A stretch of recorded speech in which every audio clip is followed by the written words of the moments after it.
Hello, good morning students. तो worksheet के questions कर रहे थे आप। लास्ट क्लास में आपने कुछ वर्कशीट के क्वेश्चंस किए थे, तो कुछ और टिपिकल क्वेश्चंस लेते हैं जो कि आपकी वर्कशीट में जो आपको मिले हैं उसमें देखते हैं आज questions. If f such that R tends to R, मतलब एक फंक्शन है जो कि रियल नंबर से रियल नंबर की पेयरिंग है, is given by f x is equal to 4 to the power x upon 4 to the power x plus 2 for all x belongs to r। मतलब किस कंडीशन पे? वही रियल नंबर पे जा रहा है। देन ऑप्शन आपको दे रखे हैं कि इनमें से कौन सा ऑप्शन सेटिस्फाई कर रहा है, करेक्ट है कि f x is equal to f one minus x, f x plus f one minus x is equal to 0। ठीक है, और ये कंडीशन है कि f x plus f one minus x equal to 1, f x plus f x minus one equal to 1। तो चारों जो condition दे रखी है ऑप्शन के अंदर वो सेम जा रही है कि एफ एक्स और एफ वन माइनस एक्स की पेयरिंग की जा रही है। किस टाइप से? कि एडिशन या फिर इक्विवेलेंट फॉर्म में या फिर ये सबट्रैक्शन फॉर्म पे चला गया, ये एफ एक्स माइनस वन पे चला गया। उस पर रिजल्ट क्या दे रहा है? 0 1 या फिर ये इक्विवेलेंट फॉर्म। तो एफ एक्स फंक्शन तो आपके पास है, एफ वन माइनस एक्स या एफ एक्स माइनस वन आपको और मिल जाए तो आपको ऑप्शन क्लियरली मिल जाएगा कि क्या ऑप्शन जा रहा है। ठीक है, तो यहां से एफ एक्स जब हमारे पास है तो हम निकाल लेते हैं एफ वन माइनस एक्स। तो एफ वन माइनस एक्स का मतलब क्या हुआ कि x को रिप्लेस कर देंगे हम किससे? वन माइनस एक्स से। तो आपकी जो टर्म है ये बन गई 4 one minus x upon 4 one minus x plus 2। मतलब जहां जहां x था उसको हमने रिप्लेस कर दिया वन माइनस एक्स से। ठीक है, अब फर्दर जब आप सिंप्लीफाई कर रहे हैं, क्या टर्म कर रहे हैं इसके अंदर? 4 माइनस एक्स, इसको अब आप और क्या लिख सकते हैं? इसको इस टाइप से लिखते हैं 4 by 4 to the power x। Indices exponent form बन रही है ना, तो हम लिख सकते हैं इसको इस फॉर्म में, होल डिवाइडेड बाय, इसको भी ऐसे लिख सकते हैं 4 upon 4 to the power x plus 2। ये फॉर्म बन गई। इसको फर्दर सिंप्लीफाई कर रहे हैं तो क्या टर्म बन रहा है? तो 4 टू द पावर x, यहां से अपन लिखते हैं इसको 4 upon 4 to the power x, और यहां से जब ये टर्म एलसीएम आ रही है तो क्या बन रहा है? 4 plus 2 into 4 to the power x, ये एलसीएम लेके, और ये 4 टू द पावर एक्स कहां चला गया? न्यूमरेटर में, जो कि कैंसिल आउट हो गया इससे। फर्दर सिंप्लीफाई कर रहे हो तो 2 कॉमन आ रहा है, तो 2 कॉमन आके आपके पास क्या बन गया? ये तो 4 था, नीचे से आपने 2 कॉमन लिया तो ये बना 2 plus 4 to the power x. ये टर्म बन गई, यहां से कैंसिल आउट हुआ, 2 बन गया। तो final answer 2 upon 2 plus 4 to the power x रह गया। ये आपके पास क्या था? एफ वन माइनस एक्स के लिए था। ठीक है, तो अब क्लियर है कि एफ एक्स ये टर्म है और एफ वन माइनस एक्स ये वाली टर्म है। तो आपका जो ऑप्शन ए है वो तो गलत हो गया, दोनों इक्वल फॉर्म में आ ही नहीं रहे। Next, F x plus f one minus x को हम ऐड कर रहे हैं, तो ये तो आंसर दे रहा है 0 और ये आंसर दे रहा है 1। तो ऐड कर लेते हैं, इन दोनों में से पता लग जाएगा हमको। तो f x plus f one minus x को जब आपने ऐड किया तो एफ एक्स तो था 4 to the power x upon 4 to the power x plus, base में था ऐड, प्लस 2, प्लस यहां से आपने ऐड किया तो ये बन रहा है 2 अपॉन, इसको भी ऐसे लिख देते हैं 4 to the power x plus 2। तो क्या क्लियर दिख रहा है हमको? यहां से एलसीएम आ रहा है 4 to the power x plus 2, ये एलसीएम आ गया, तो न्यूमरेटर में भी क्या बचेगा? यही टर्म बच रही है।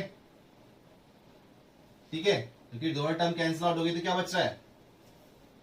1। तो ये क्लियर हो गया, इसका आंसर हमें क्या मिल रहा है? 1, जो कि ऑप्शन कौन सा था? सी ऑप्शन था। तो क्लियर हो गया, और x माइनस 1 करेंगे तो ये ऑप्शन नहीं मिल पाएगा हमें। क्लियर हो गया? तो आपको सिंपल 4 ऑप्शन सिमिलर दे रखे थे तो हमने ऑप्शन के अकॉर्डिंग ही ले लिया कि 1 माइनस एक्स ऑप्शन में था तो हमने 1 माइनस एक्स को सॉल्व कर लिया, और फिर जो ऑप्शन में बोला था उसके अकॉर्डिंग हम उसको सॉल्व करते गए। क्लियर हो गया? क्या ऑप्शन आया? सी ऑप्शन हो गया। नेक्स्ट क्वेश्चन है हमारे पास, if f x is equal to sine greatest integer, ये कौन सा फंक्शन है? Greatest integer function pi square into x. Next है प्लस साइन माइनस में पाई स्क्वायर, ये भी ग्रेटेस्ट इंटीजर फंक्शन है, इंटू एक्स। वेयर यहां पर हमको बता भी रखा है कि ये फॉर्म क्या दे रखी है? Denotes the greatest integer function. Greatest integer function आपको क्लियर है, ठीक है। देन ऑप्शन आपको बता रखे हैं कि क्या ऑप्शन करेक्ट जा रहा है कि f pi by 2 equal to 1, f pi equal to 2, या फिर एफ पाई बाय 4 की वैल्यू क्या आ रही है, -1 आ रही है, या फिर ऑप्शन है नन ऑफ दिस। तो ये वैल्यूज जो हम तब निकालें जब क्वेश्चन हमारे पास क्या हो, सिंपलेस्ट फॉर्म में हो, जो कि किस फॉर्म में दे रखा है, ग्रेटेस्ट इंटीजर फॉर्म में दे रखा है, ठीक है। तो अब इसको जब हम सॉल्व कर रहे हैं तो आपको पता है पाई की वैल्यू क्या है, पाई की वैल्यू क्या होती है 3.14, और पाई स्क्वायर जब हम करेंगे तो एक अप्रोक्सीमेट ले लेते हैं 9.6 समथिंग कुछ आएगा, ठीक है। तो पाई स्क्वायर जब आप कर रहे हो तो पाई स्क्वायर मतलब कि 9.67 समथिंग कुछ आएगा आंसर। तो पाई स्क्वायर मतलब 9 पॉइंट समथिंग अगर ग्रेटेस्ट इंटीजर फॉर्म में है तो आपको आंसर क्या देता है, ग्रेटेस्ट इंटीजर में क्या आप रियल वैल्यू पुट करते हो लेकिन आंसर क्या देता है, इंटीजर। तो इसका आंसर क्या आ जाएगा, 9 आ जाएगा। लेकिन अगर माइनस वाला आप पुट करते हो, माइनस में पाई स्क्वायर मतलब कि -9 पॉइंट समथिंग, तो -9 पॉइंट समथिंग मतलब just left hand side greatest integer value कौन सी है, क्या आएगी अपने पास, -10। ये क्लियर हुआ। तो एफ एक्स जो आपके पास फंक्शन था इसको हम सिंपलेस्ट फॉर्म में लिख लेते हैं अब कि f x equal to pi square. तो ये तो बन गया आपका साइन 9x, और ये वाली टर्म बन गई आपकी प्लस साइन माइनस का 10x, ये माइनस में आ जाएगा ना, और साइन माइनस थीटा कितना होता है, माइनस का 10 माइनस का sine theta, sine minus theta कितना होता है, माइनस साइन थीटा। तो आपका टर्म बन गया sign 9x minus sign 10x, ये आपकी सिंपलेस्ट फॉर्म आ गई। अब ऑप्शन के अकॉर्डिंग जो इन्होंने कंडीशन दे रखी है उसको हम देख लेते हैं। साइन पाई बाय 2 मतलब सॉरी एफ पाई बाय 2, तो F pi by 2 first option देख रहे हैं हम, तो ये क्या हो जाएगा साइन 9 इंटू पाई बाय 2, और ये टर्म आ गई माइनस का साइन 10 इंटू पाई बाय 2, तो ये तो कैंसिल आउट हो गया, 5 पाई बाय बन गया। और साइन 9 पाई बाय 2 इसको हम कैसे लिख सकते हैं, क्वाड्रेंट रूल के अकॉर्डिंग इसको हम ब्रेक कर सकते हैं। 9 पाई बाय 2 की वैल्यू हमको नहीं पता, लेकिन इसको हम ब्रेक कर सकते हैं कैसे, 4 पाई प्लस पाई बाय 2 इस फॉर्म में कर सकते हैं ना। ये बन जाएगा वापस 2 इंटू 4 8 प्लस 1 9 पाई बाय 2 बन रहा है। अब 4 पाई क्वाड्रेंट रूल के अकॉर्डिंग 4 पाई कहां गया, ये पाई बाय 2 था, ये माइनस का 3 पाई बाय 2 है, ये पाई है, और ये कितना है अपने पास 2 पाई, तो 2 पाई रोटेट होते यहां आया, और 4 पाई भी कहां आएगा, यहीं आ जाएगा। तो 4 पाई इसको क्वाड्रेंट रूल के अकॉर्डिंग लर्न करते हैं तो क्या बन जाएगा, ये 4 पाई कहां आ रहा है, इस जगह आ रहा है, और इस जगह हमने क्या बोल दिया 2 पाई प्लस एंगल जो फॉर्म है पाई बाय 2, तो साइन 2 पाई प्लस थीटा। ये अगर अभी ट्रिग्नोमेट्री फॉर्म में आपने नहीं करा तो हम ट्रिग्नोमेट्री में करेंगे, अभी ट्रिग्नोमेट्री टॉपिक हमने किया नहीं है, ठीक है। तो 2 पाई प्लस थीटा, तो ये आ जाएगा मतलब फर्स्ट क्वाड्रेंट में साइन पाई बाय 2, क्लियर है। तो इसका आंसर तो आ गया sine pi by 2। 9 pi by 2 की वैल्यू हम क्या लिख सकते हैं, साइन पाई बाय 2, और ये टर्म क्या है माइनस में साइन 5 पाई, ठीक है। पाई यहां है तो कितना हो जाए 2 पाई यहां है, 4 पाई यहां है रोटेट, और 5 कहां जाएगा, यहां आ जाएगा, तो 5 पाई मतलब ये हो गया। अब इसकी वैल्यू देखें, तो अब यहां तो आपको वैल्यू क्लियर है ना, आपको बस ये चेंज करने में दिक्कत है कि 9 पाई बाय 2 कैसे कर रहे हैं और 5 पाई की वैल्यू कैसे निकाल रहे हैं, तो वो हम ट्रिग्नोमेट्री टॉपिक में और देख लेंगे। अभी फिलहाल देखिए आप, तो साइन पाई बाय 2 की वैल्यू कितनी होती है 1, ये तो 1 आ गया, माइनस साइन 5 पाई, साइन पाई की 2 पाई की 3 पाई की इनकी वैल्यू क्या होती है 0 होती है, तो साइन 5 पाई की वैल्यू कितनी हो गई 0 हो गई। तो आपके पास आंसर क्या बच रहा है 1, क्लियर हुआ। तो एफ पाई बाय 2 ही आपको क्या दे रहा है, आंसर 1 दे रहा है। अदरवाइज आप अदर फॉर्म पुट करके देखोगे तो वो आंसर आपको जैसे 9 पाई क्या हो जाएगा 0, और 10 पाई भी ये पाई पुट करते हैं तो वो कितना हो जाएगा 0, तो यहाँ एफ पाई की वैल्यू कितनी रहेगी 2, जबकि आ कितना रहा है 0, क्लियर हो गया। ऐसे ही हम वो सॉल्व करते पाई बाय 4 वाली फॉर्म सॉल्व करते तो उसका आंसर भी मैच नहीं कर पाता। तो आपका ऑप्शन क्या मिल रहा है, ए ऑप्शन, कि एफ पाई बाय 2 की वैल्यू क्या मिल गई 1 मिल गई, क्लियर हुआ। बस दिक्कत इसमें थी कि क्वाड्रेंट रूल, तो क्वाड्रेंट रूल हम किस में देख लेंगे, ट्रिग्नोमेट्री टॉपिक करेंगे जब क्लियर कर लेंगे। नेक्स्ट क्वेश्चन है हमारे पास, the domain of f x under root of x minus 3 minus twice of under root of x minus 4, root के अंदर रूट फॉर्म है, minus x minus 3 plus 2 under root of x minus 4 is, जो कि दोनों same है, बस plus minus में difference आ रहा है, ठीक है। तो क्या कंडीशन कर रहे हैं अपन इसके अंदर कि आपको रूट फॉर्म के अकॉर्डिंग क्या क्लियर है, रूट फॉर्म के अकॉर्डिंग आपको क्लियर है कि x माइनस, डोमेन आप कैसे देखते हैं कि x minus 3 minus 2 under root of x minus 4, इसकी वैल्यू क्या होनी चाहिए, 0 या 0 से अबव, ये देखते ना। तो इसको आप फर्दर सिंप्लीफाई कर रहे हैं तो क्या हो जाएगा, x minus 3 greater than equal to, अगर इसको हम लिख सकते हैं इस टाइप से, x माइनस 4, ये क्लियर हो गया।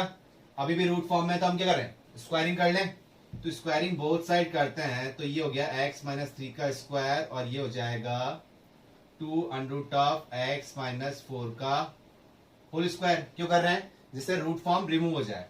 तो क्या हो जाएगा, ये हो जाएगा एक्स स्क्वायर प्लस 9 माइनस का 6x, और ये हो जाएगा कितना 4x और माइनस का 16, ये टर्म बन जाएगी। इसको सिंप्लीफाई करते हैं तो टर्म बन रही है हमारे पास एक्स स्क्वायर, ये 4x हमने इधर शिफ्ट किया तो माइनस 4x और माइनस 6x, ये माइनस का 10x बन रहा है हमारे पास, और 16 जब हमने इधर शिफ्ट किया तो 16 प्लस 9, ये हमारे पास मिल गया 25। क्लियर हुआ। तो ये हमारे पास टर्म क्या बन रही है कि एक्स स्क्वायर माइनस का 10x plus 25 is greater than equal to 0। इसके फैक्टर हो पा रहे हैं क्या, कि मल्टीप्लाई करने पे तो 25 आ जाए, तो बन पा रहा है ना। इसको हम लिख सकते हैं, ये तो डायरेक्ट ही बन गया हमारे पास कौन सा, x माइनस 5 का होल स्क्वायर, यही टर्म बन रही है ना, x माइनस 5 का होल स्क्वायर बन रहा है नहीं बन रहा। तो इसके अकॉर्डिंग तो हमें क्या मिल रहा है कि x माइनस 5 का whole square is greater than equal to 0। तो ये कंडीशन तो ट्रू ही हो गई ना हमारे पास हमेशा, कि हम x की वैल्यू कुछ भी पुट कर रहे हैं यहां से, तो क्या जाएगा आंसर 0 या 0 से अबव। कि स्क्वायरिंग फॉर्म क्या देती है, स्क्वायरिंग फॉर्म हमें क्या देगी, या तो 0 आंसर देगी मिनिमम वैल्यू, या हमेशा 0 से अबव देगी। तो इसके अकॉर्डिंग तो ये जा रहा है। लेकिन यहाँ फंक्शन में हमारे पास एक रूट और फॉर्म थी, तो हम क्या लिख सकते हैं, x माइनस 4 की वैल्यू भी हमें क्या चाहिए, 0 या 0 से अबव। तो क्या कंडीशन मिल गई, x is greater than equal to 4। तो अब कंपेयर कर रहे हैं ऑप्शन के अकॉर्डिंग, वैसे तो हमें डायरेक्ट ही मिल गया कि इसके अकॉर्डिंग तो कुछ भी पुट कर लें, कोई दिक्कत नहीं है। लेकिन यहां से मतलब इस ओवरऑल का रिजल्ट तो हमें क्या मिल जाएगा, पॉजिटिव मिल जाएगा। बट ये वाली फॉर्म रूट के अंदर एक और रूट फॉर्म है, वो हमें दिक्कत देगी। तो उसको सॉल्व करने के लिए हमने क्या देखा कि x minus 4 is greater than equal to 0, मतलब x की वैल्यू क्या होनी चाहिए, 4 या 4 से अबव। तो कंडीशन क्या मिल रही है, आपका डोमेन आपको क्या मिल जाएगा, 4 से इंफिनिटी। 4 इंक्लूड है तो इंक्लूड कर लिया, और इंफिनिटी तो हमेशा ओपन में जाता है। तो आपको क्या ऑप्शन मिला, ए ऑप्शन मिला। क्लियर हुआ ना, दिक्कत तो नहीं है इसमें, आया समझ में ये वाली कंडीशन। अब नेक्स्ट क्वेश्चन है हमारे पास, the domain of the function f x is equal to under root of 5 modulus of x minus x square minus 6 is, जो कि ऑप्शन दे रखे हैं -3 से -2 जो कि ओपन इंटरवल में, एंड 2 से 3। ये है कंडीशन। इसमें क्या बता रखा है, -3 से -2 जिसमें -3 इंक्लूड है, लेकिन -2 इंक्लूड नहीं है, एंड 2 to 3 जिसमें 2 इंक्लूड है। सी ऑप्शन क्या है, -3 से -2 जिसमें -3 और -2 भी इंक्लूड है, एंड 2 से 3 जिसमें 2 और 3 भी इंक्लूड है, और लास्ट ऑप्शन है नन ऑफ दिस। तो ये तो क्लियर है कि -3 2 2 3 यही टर्म आ रही है हमारे पास। बस आप चेक करना है कि -3 2 ये इंक्लूड हो भी रहे या नहीं हो रहे। तो वैसे तो आप इसको ऑप्शन वाइज ही चेक कर सकते हो, और अदरवाइज हम इसको सॉल्व करते हैं तो कैसे होगा, करिए आप उससे पहले सॉल्व कीजिए क्या ऑप्शन आना चाहिए इसका। और बाकी यहां देखिए जिसको नहीं आ रहा है, तो 5 modulus of x minus x square minus 6 root form में, तो मतलब हम क्या करते हैं, 5 modulus of x minus x square minus 6 is greater than equal to 0। Root term क्या लेते हैं, 0 या 0 से अबव। अगर फ्रैक्शन फॉर्म में होती तो 0 इंक्लूड नहीं करते। अब ये एक्स स्क्वायर नेगेटिव फॉर्म में है और हम क्या देखते हैं कि स्क्वायरिंग टर्म जो हायर ऑर्डर वाली जो टर्म है उसको पॉजिटिव रखें। तो माइनस साइन जब हम कॉमन ले रहे हैं तो ये बन गया एक्स स्क्वायर माइनस का 5 मॉडुलस ऑफ एक्स और ये प्लस का 6 बन गया और ये ग्रेटर देन इक्वल टू 0 था। इस माइनस साइन को शिफ्ट कर रहे हैं, ठीक है, तो आपको पता है इनइक्वालिटी का साइन चेंज हो जाता है, तो ये बन गया एक्स स्क्वायर माइनस का 5 modulus of x plus 6 is less than equal to 0। अब दिक्कत दे रहा हमें ये मॉडुलस ऑफ एक्स। तो मॉडुलस एक्स की तो आपको प्रॉपर्टी पता है ऑलरेडी कि एक्स होगा और एक माइनस एक्स होगा। एक्स कब होगा जब ग्रेटर देन इक्वल टू 0 लोगे और माइनस एक्स कब होगा जब लेस देन 0 लोगे। तो इसका मतलब यहां दो कंडीशन बन रही है। तो हम भी कर लेते हैं। केस फर्स्ट के अंदर हम क्या कंसीडर कर रहे हैं कि x ग्रेटर देन 0 लेके चल रहे हैं। ग्रेटर देन 0 मतलब कि मॉडुलस ऑफ x किसके इक्विवेलेंट हो जाएगा, x के इक्विवेलेंट हो जाएगा। तो ये टर्म क्या बन गई आपके पास एक्स स्क्वायर माइनस का और 0 ले सकते थे क्या हम इसमें, 0 कंडीशन लेंगे तो क्या टर्म बन जाएगी। यहां 0 क्यों नहीं कंसीडर कर रहे हैं कि 0 लेंगे तो क्या बन जाएगा ये 0 क्या आ जाएगा रूट में -6 और रूट के अंदर नई टर्म नहीं आनी चाहिए ना, तो x की वैल्यू 0 कंसीडर नहीं करेंगे। ये तो क्लियर हो गया। तो x की वैल्यू जब ग्रेटर देन 0 ले रहे हैं तो मॉडुलस ऑफ x किस में ओपन हुआ, x में। तो हमारी टर्म बन गई x square minus 5x plus 6 is less than equal to 0। अब ये टर्म है तो इसके फैक्टर बन रहे हैं -3 और -2, तो इसको हम लिख सकते हैं x माइनस 3 और x minus 2 is less than equal to 0। तो जब लेस देन इक्वल टू 0 है तो आप मिनिमम टू मैक्सिमम टर्म जा सकते हैं, मतलब कि 2 से 3 आ जाएगा इसका आंसर। चाहे नंबर लाइन पे चेक कर लीजिए कि 2 से 3 के बीच में ये हमें क्या देगा, नेगेटिव वैल्यू देगा, ठीक है। और अगर सेकंड केस हम ले रहे हैं, केस सेकंड हमें क्या मिल रहा है कि आप x की वैल्यू क्या ले रहे हो, लेस देन 0, मतलब कि मॉडुलस ऑफ x किस में जाएगा, हमारे पास किस में ओपन हो जाएगा, -x में। तो क्वेश्चन तो आपके पास ये था, तो आपकी टर्म बन गई एक्स स्क्वायर माइनस माइनस ये प्लस में बन गया, तो ये 5x plus 6 is less than equal to 0। तो इसको जब आप सॉल्व कर रहे हो तो यहां से माइनस टर्म थी और ये टर्म आपके पास आ जाएगी x प्लस 3 और x plus 2 is less than equal to 0। ये टर्म आएगी ना, तो यहां से आपके पास टर्म क्या जा रही है, ये आपके पास चल जाएगी -3, मतलब x की वैल्यू क्या होनी चाहिए, -3 या -3 से ज्यादा बट -2 से लेस देन, तभी कंडीशन आएगी। चाहो तो आप इनइक्वालिटी के अंदर चेक कर लीजिए, नंबर लाइन पे इनइक्वालिटी कैसे चेक करते हैं, नंबर लाइन पे चेक करते हैं। तो इसके अकॉर्डिंग क्या आंसर मिला, -3 से -2 इंक्लूड क्यों किया, क्योंकि 0 तो हम बना सकते हैं ना, क्लियर हुआ। तो एक तो आंसर मिल रहा है -3 से -2 जिसमें -3 और -2 इंक्लूड है, और एक आंसर मिल रहा है 2 से 3। तो दोनों ही ऑप्शन हमें लेके चल सकते हैं, कोई दिक्कत नहीं है इसके अंदर कि मॉडुलस फॉर्म ओपन हो रहा है, मॉडुलस में दिक्कत आ रही थी। तो हमारा आंसर क्या मिला, -3 से -2 यूनियन 2 to 3, क्लियर हुआ, जो कि किस ऑप्शन में है, ऑप्शन में सी। आ गया समझ में। और आपको अगर दिक्कत आ रही है कि -3 इंक्लूड है या 2 इंक्लूड नहीं है, ये ऑप्शन है या नहीं है, तो आप किस पे चेक करेंगे, इसके अकॉर्डिंग चेक करिए आप नंबर लाइन पे 2 3 -इन्फिनिटी इन्फिनिटी, और इसके अकॉर्डिंग चेक कीजिए आप -इन्फिनिटी टू इन्फिनिटी, और क्या टर्म है इस कंडीशन के अकॉर्डिंग -3 और -2, क्लियर है। तो आपको यहां क्या मिलेगी, यहां पर नेगेटिव वैल्यू मिल जाएगी और यहां पर भी नेगेटिव वैल्यू मिल जाएगी, क्लियर हुआ, आया समझ में। नेक्स्ट क्वेश्चन है हमारे पास, the range of the function f(x) is equal to sine, इस फॉर्म का मतलब क्या बोलते हैं, ग्रेटेस्ट इंटीजर फंक्शन, ठीक है, sine greatest integer function of x, और x की वैल्यू क्या दे रखी है, हमें कंडीशन बता रखी है -π/4 से π/4 के बीच में लेना है, और -π/4 और π/4 भी इंक्लूड है। तो रेंज क्या आएगी, या तो 0 या 0 एंड -1, या फिर 0 प्लस माइनस साइन 1, या फिर -sin 1 एंड 0, ये रेंज आ रही है। तो पूरा डिपेंड है किस पे, ग्रेटेस्ट इंटीजर फंक्शन पे। और ग्रेटेस्ट इंटीजर फंक्शन आपको पता है डोमेन क्या होता है, रियल वैल्यूज, ठीक है। रेंज क्या आती है, इंटीजर्स, ठीक है, इंटीजर वैल्यूज आती है। तो इस टाइप क्वेश्चन आपने पहले भी किया था। तो पाई बाय 4 जब हम करते हैं तो पाई की वैल्यू तो हमारे पास कितनी है, 3.14, और पाई बाय 4 मतलब 3.14 डिवाइड बाय 4 कर रहे हो आप, तो आपको 0 पॉइंट समथिंग कुछ मिल रहा है, ठीक है। वो हमको देखना ही नहीं है कितना एक्चुअल में जा रहा है, तो हमको तो सिर्फ ग्रेटेस्ट इंटीजर से वैल्यूज निकालनी थी, ठीक है। तो 0 पॉइंट समथिंग मतलब माइनस 0 पॉइंट समथिंग, कुछ भी हम मान लेते हैं, माइनस 0.3 मान लेते हैं फॉर एग्जांपल एक बार। तो माइनस 0.3 से हमारी वैल्यू कहां तक जाएगी, 0.3 तक, एक बार कंसीडर मान लेते हैं। तो ये टर्म कितनी बन रही है, अगर हम इसको एग्जांपल लिया माइनस 0.3 से 0.3 तक जा रही है, तो एक टर्म तो क्या बन जाएगी, माइनस 0.3 से 0 तक एंड 0 से 0.3 तक। तो इसमें 0 इंक्लूड नहीं होगा और इसमें 0 इंक्लूड हो जाएगा, ठीक है।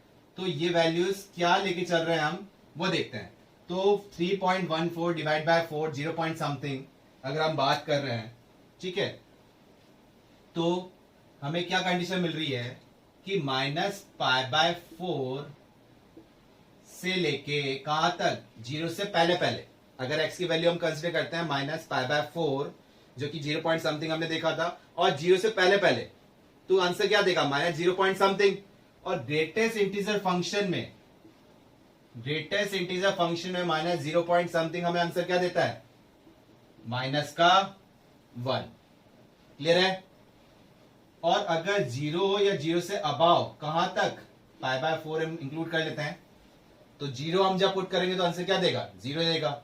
और 0 से अबाव पाई बाय 4 मतलब 0 पॉइंट समथिंग, तो 0 पॉइंट समथिंग ग्रेटेस्ट इंटीजर में हम जब रखते हैं तो वो आंसर क्या देगा, 0 ही देगा। तो इसके अकॉर्डिंग आंसर क्या मिल जाएगा, 0। और कोई आंसर मिलेगा क्या, नहीं मिलेगा। तो ये हमने ग्रेटेस्ट इंटीजर तो ओपन कर लिया। अब जो हमारा फंक्शन था, अब देखते हैं sine greatest integer function of x. तो एक तो जब हम पुट कर रहे हैं एक्स की वैल्यू क्या आ रही है, माइनस पाई बाय 4 से 0 तक, तब तो हमें क्या दे रहा है, साइन -1, और साइन माइनस थीटा कितना होता है, माइनस का साइन थीटा। तो ये आपके बन गया माइनस का साइन 1। और जब 0 या 0 से above up to pi by 4 तक, जिसमें पाई बाय 4 भी इंक्लूड है, तब आपको कितना दे रहा है, साइन 0, और साइन 0 कितना होता है, 0 होता है। तो ये दो वैल्यू आपको मिली। तो आपका रेंज, एक्स की वैल्यू तो हमने पुट कर ली थी जो कि डोमेन ऑलरेडी हमें दे रखा था।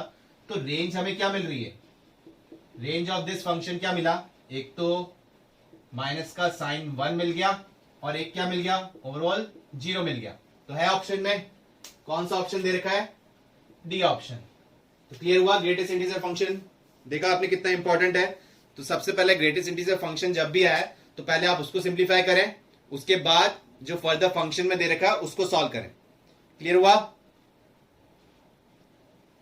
नेक्स्ट क्वेश्चन है हमारे पास, the domain of the function f x is equal to 1 + 2x + 4 whole to the power क्या है, माइनस अब 0.5 whole divide by 2 - x + 4 whole to the power क्या है, 0.5, 5 प्लस में 5x + 4 whole to the power क्या है, 0.5।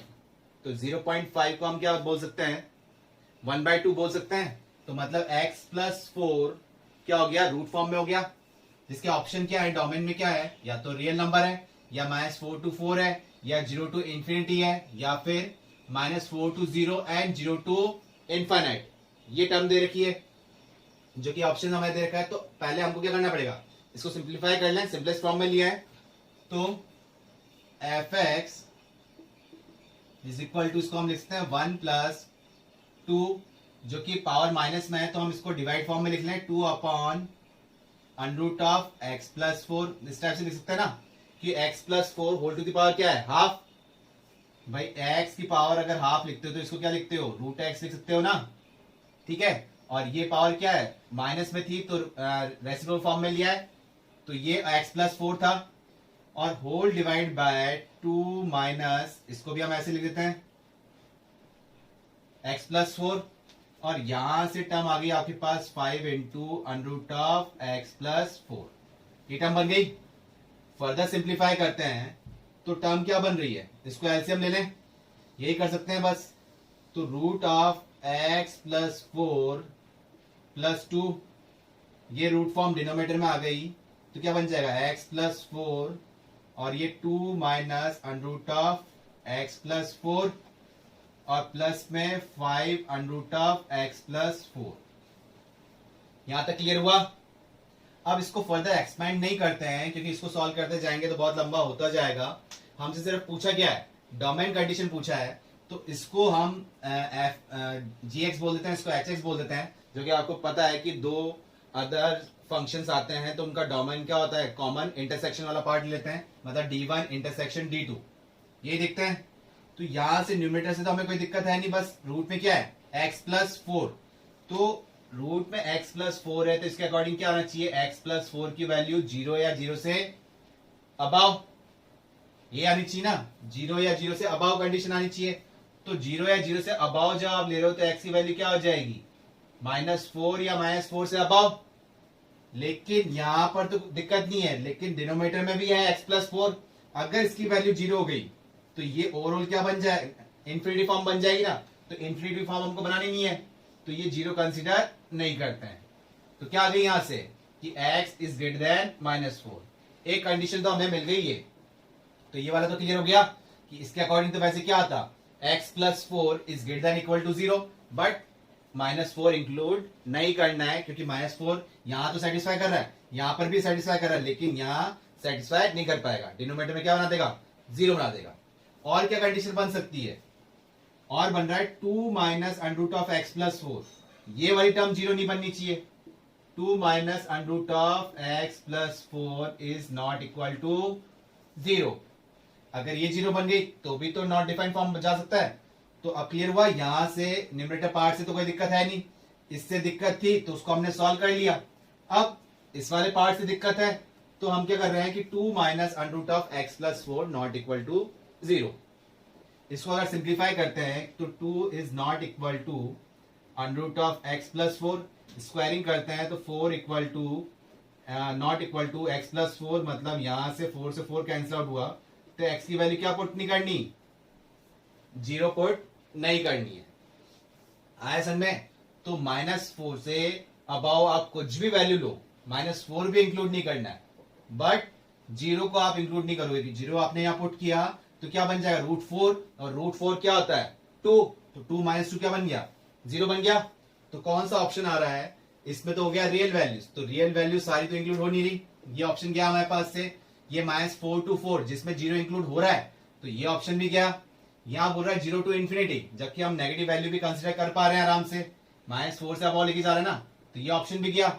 यही ऑप्शन मिल रहा है हमें, डी ऑप्शन, -4 से अबव, कहां तक, 0 से पहले पहले, 0 इंक्लूड नहीं करना ना, और 0 to इन्फिनिटी, इसको हम ऐसे भी लिख सकते थे ना कि -4 to इन्फिनिटी बट 0 इंक्लूड नहीं है, तो वही टर्म बन गई। तो हमारे पास ऑप्शन क्या मिल गया, डी ऑप्शन मिल गया कि -4 to 0, आप कुछ भी वैल्यू पुट करो, एंड 0 to इन्फिनिटी, इसमें 0 इंक्लूड नहीं हो रहा ना। आया समझ में, क्लियर हो गया। तो आपको जितनी भी कंडीशन दे रखी है वो सब आपको देखनी पड़ेगी। क्लियर हुआ, डोमेन के इतने सारे क्वेश्चंस आप कर चुके हैं तो आप क्लियर रहना चाहिए ये पार्ट। आया समझ में।